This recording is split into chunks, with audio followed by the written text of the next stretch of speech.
In this video, I'll be showing you how to fix laptop brightness not working in Windows 11. It's a very simple method, so if you find this video helpful, be sure to drop a like and subscribe.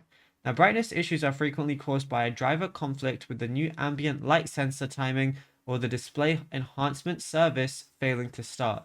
So sometimes Windows 11 loses its handshake with the laptop screen, causing the slider to disappear or freeze. So what you want to do is right-click the Start button and then go over to Device Manager.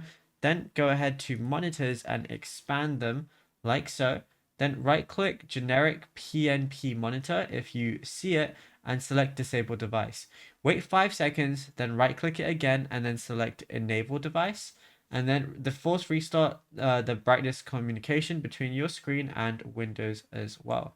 What you can also do is restart the display enhancement service. This handles the brightness slider in the action center.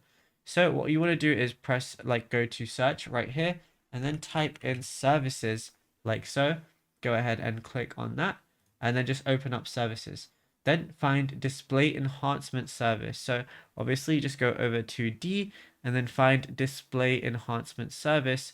And once you go ahead and find it, all you're going to do is right click and then select restart, and then that's it. You'll be good to go. Now, if you found this video helpful, be sure to drop a like and subscribe.